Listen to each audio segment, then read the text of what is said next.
त्रिपक्षीय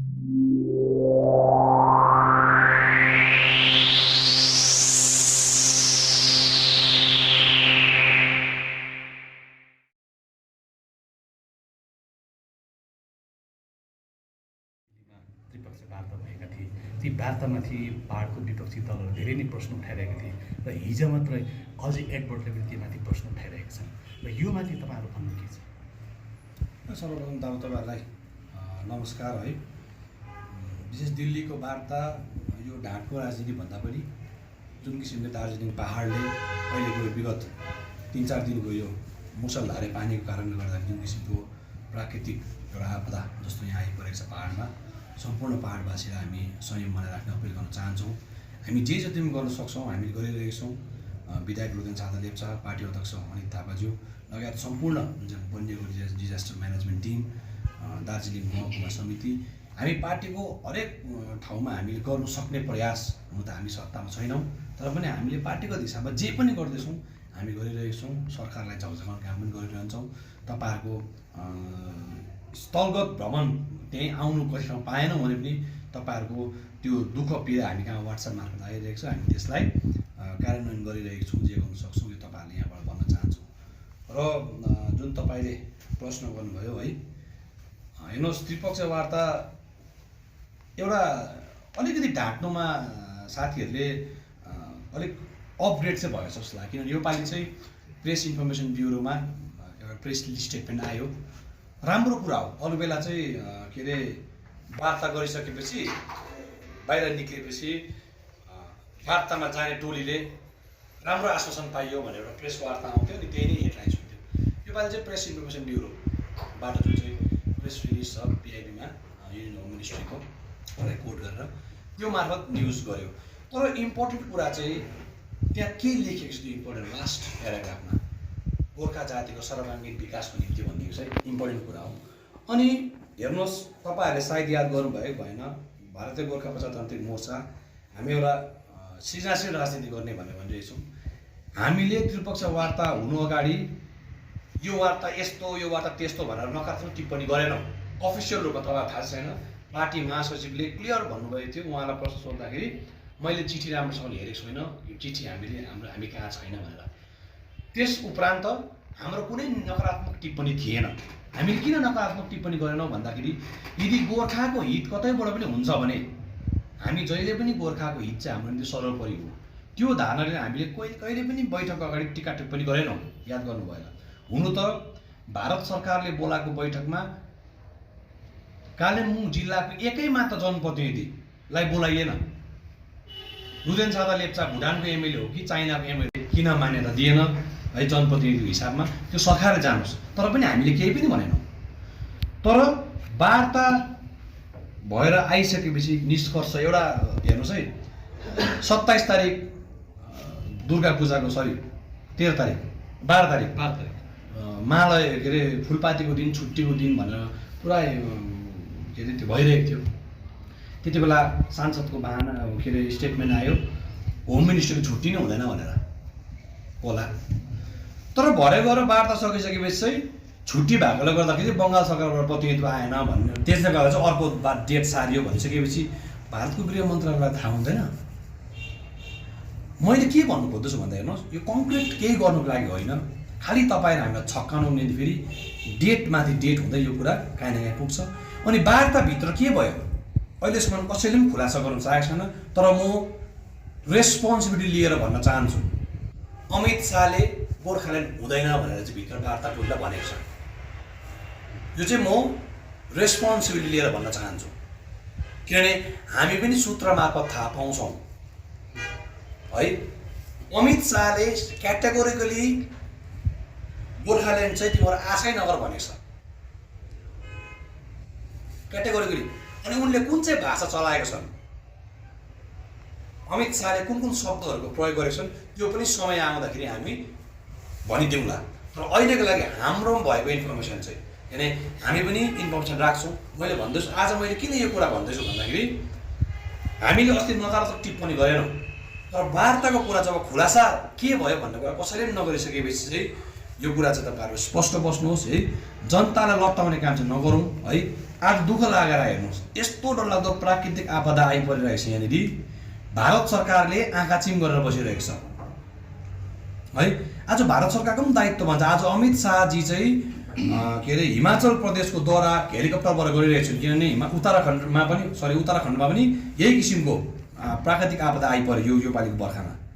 तर दार्जिलिङको निम्ति है सांसदले मुख्यमन्त्री चिठी होइन, देशको गृहमन्त्रीलाई चिठी लेख्नुपर्छ, वित्त मन्त्रीलाई चिठी लेख्नुपर्छ। जुन किसिमको बाटोघाटो चुँडिएको छ, जुन किसिमको यहाँको पहिरोले गर्दाखेरि ज्यानमालको क्षति भएको छ, जुन कोभिड क्राइसिसले गर्दाखेरि राज्य सरकार पनि खल्ती खाली होला, जिटिए पनि खल्ती खाली होला।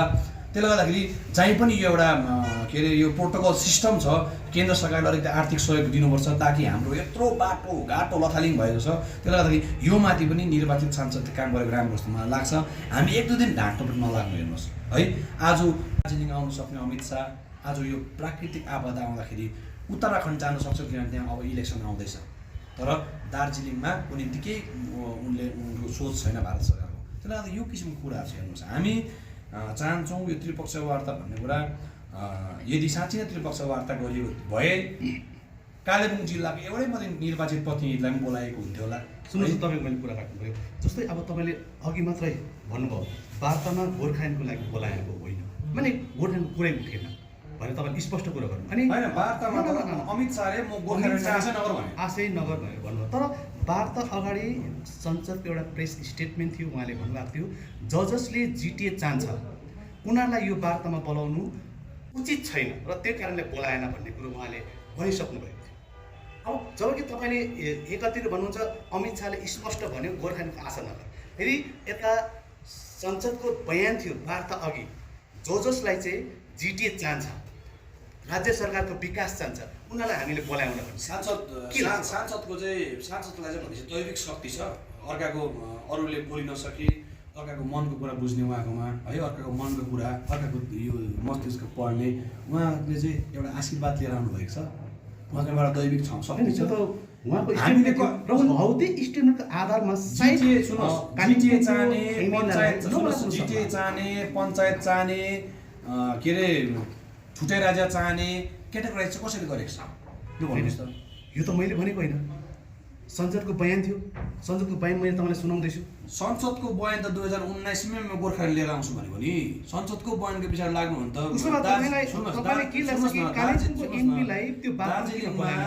त दार्जिलिङमा कोरोना टेस्टिङ ल्याब ल्याइदिन्छु भनेर त सांसदको बयान त पोहोर साल कोभिडमै सकेर पनि थट होइन, कोभिडको डबल भ्याक्सिनेसन भइसक्यो आयो।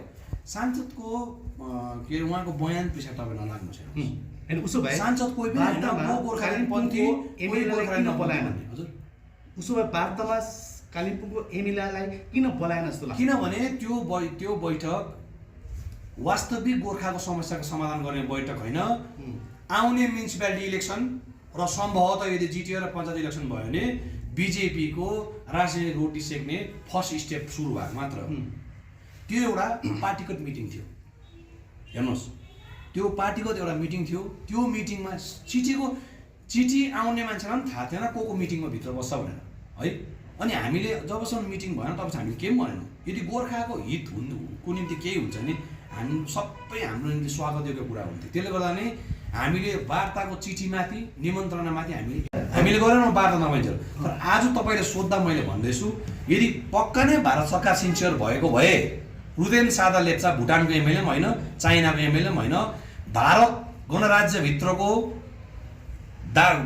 पश्चिम बङ्गाल राज्यभित्रको कालिम्पोङ जिल्लाको एकजना मात्र इलेक्टेड जनप्रतिनिधि हो र उहाँलाई नबोलाउनु भनेको चाहिँ भारत सरकारले कि चाहिँ कालिम्पोङलाई भारतकै मान्दैन, कि चाहिँ कालिम्पोङलाई भारतकै मान्दैन, अझै पनि भुटानकै सम्झिरहेको छ होइन। भारतको सम्झिँदो भए अनि गोर्खाको समस्याको समाधान गर्दो भए कालिम्पोङको विधायकलाई पनि जो हाम्रो पार्टीको केन्द्र समितिको भाइस प्रेसिडेन्ट हुनुहुन्थ्यो उहाँलाई निमन्त्रणा आउँथ्यो। त्यसले गर्दा कुरा स्पष्ट छ। सुन्नुहोस्, एउटा कुरो के भन्छ, यो अमित शाहले मिटिङ पछि अब यो वार्ता नोभेम्बरमा हुन्छ भन्ने उहाँले एउटा बयान दिएको छ।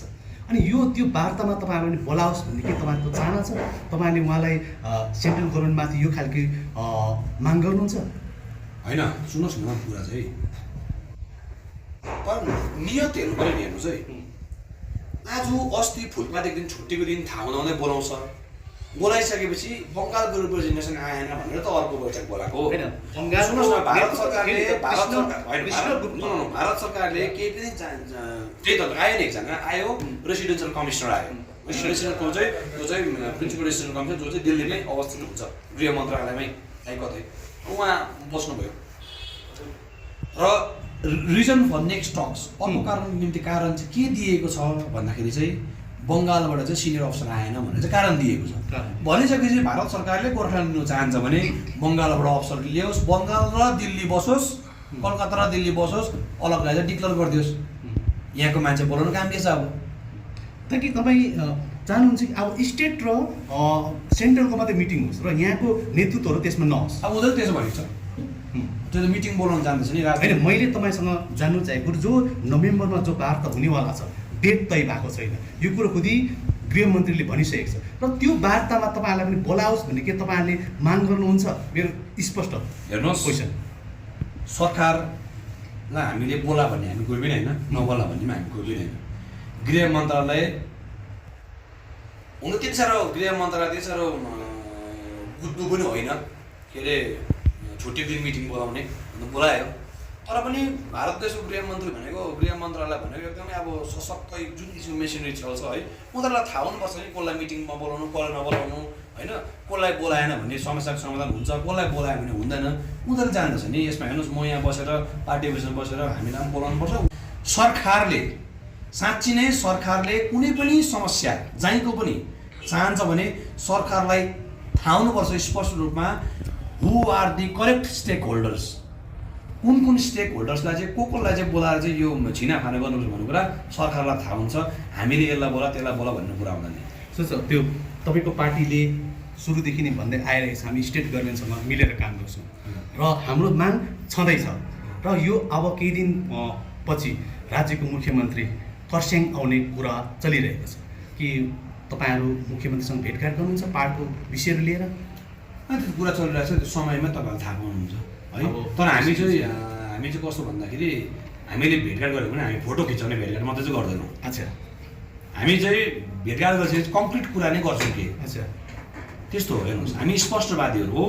त्यो तपाईँहरूले मुख्यमन्त्री जहिले आउनुहुन्छ, जहिले खरसाङ एडमिनिस्ट्रेटिभ मिटिङ गर्नुहुन्छ, जहिले बस्नुहुन्छ, तपाईँहरूलाई थाहा पाइहाल्नुहुन्छ। किनभने अहिले नै मैले भेट्छु भन्नु मिल्दैन, एपोइन्टमेन्ट कुरा आउँछ है, अपरिपक्व किसिमको यो बयान दिनु हुँदैन। यहाँनिर सिस्टम छ, प्रोटोकल हुन्छ होइन, उहाँको टाइमिङ हेर्नुपर्छ है। अनि कुन मुद्दाहरू लिएर जाने, के लिएर भन्ने हामी त एकल काँटे प्रकारले पार्टी गर्दैनौँ।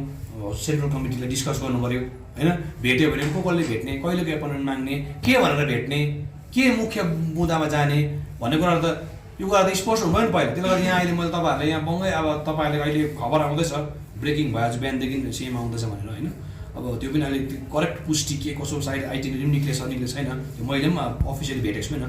तर त्यो पनि समयमा जब उहाँ आउनुहुन्छ, आइसकेपछि सबभन्दा इम्पोर्टेन्ट जुन किसिमको अहिले ज्यानमालको क्षति भइरहेको छ होइन, जुन यो डिजास्टरले गर्दा, प्राकृतिक आपदाले गर्दा, यो माथि चाहिँ हामी जोड दिएर सायद यो रिलिफ कसरी स्ट्रिमलाइन गराउनु, यो माथि चाहिँ हामी चाहिँ उहाँलाई मात्र होइन सम्पूर्ण सरकारहरूलाई नै हामी चाहिँ अपिल गर्न चाहन्छौँ। अब मेनली कुरो के हो भन्दाखेरि जस्तो अब मुख्यमन्त्री 25-26को कुरा छ खरसाङ आउने, अब समय बेसी दिन छैन। अब यो विषयमा तपाईँहरूले एउटा रूपरेखा तयार गर्नु पऱ्यो। त्यो विषयलाई लिएर तपाईँले पार्टी मिटिङ कहिले गर्नु? त्यो पनि अब यसो सबै कुरा प्रोपागान्डा गरेर प्रेसलाई मात्रै दिएर हुने कुरो होइन। तर मिटिङ भइ पनि रहेको छ, सायद हुँदै पनि होला होइन। अब दसैँको कारणले गर्दाखेरि अब सबै आफ्नो लाइनमा व्यस्त पनि चाडबाडले गर्दा, त्यही माथि प्राकृतिक आपदाले गर्दा अहिले समष्टि स्तर, बुथ स्तरको नेताहरूदेखि लिएर आज केन्द्र स्तरको जति पनि कार्यकर्ता लिडरहरू सबै आफ्नो ठाउँमा लागिरहनु भएको छैन। कोही पहिरोग्रस्त ठाउँमा, कोही यहाँनिर समाजहरू छ, यो किसिमले आफ्नो ठाउँमा लागिरहनु। त्यसले गर्दाखेरि हेरौँ, टाइम छ, किनभने 4 दिन आज 5 दिन टाइम छ। 4-5 दिन टाइमभित्रमा के कस्तो गोर्खा हितको लागि अनि पहाड हितको लागि प्रजातान्त्रिक मोर्चा अनि दार्जिलिङ पहाडमा साँच्चीकै प्रजातन्त्र स्थापना गर्नको निम्ति के कस्तो पहलहरू गर्नुपर्छ हामी अवश्य गरेको हुन्छौँ। अनि जे गरेको हुन्छौँ, नराडी जनतालाई भनेर गरेको हुन्छौँ। अनि जे मुख्यमन्त्रीलाई भेट्यौँ भने पनि भेटिसकेपछि जे कुरा भनेको हुन्छौँ, स्पष्ट रूपमा बाहिर आएर यो भनेको छौँ र यो हुन्छ भन्छौँ। जसरी दार्जिलिङ हिल युनिभर्सिटी ल्याउँछौँ भइदिउँ ल्यायौँ हो त्यस्तो के छौँ हामी स्पष्ट कार्यहरू हो तपाईँहरूले 2 दिन थाहा पाउनुहुन्छ। अन्तिम प्रश्न तपाईँ यो सेन्ट्रल कमिटी मिटिङ फिलहाल तपाईँहरूको हुनेवाला छ कि छैन? त्यस्तो केही छैन, तर अब सरसल्लाह त कस्तो भन्दाखेरि अहिले त डिजिटल जमानामा सरसल्लाह भइरहेको छ। विशेष मैले भने अहिले हामी यो प्राकृतिक आपदा यो माथि नै यो ज्यानमालको जति यो अहिले क्षति भएको छ यो ज्यानमालको क्षति र अनि यो डिजास्टरलाई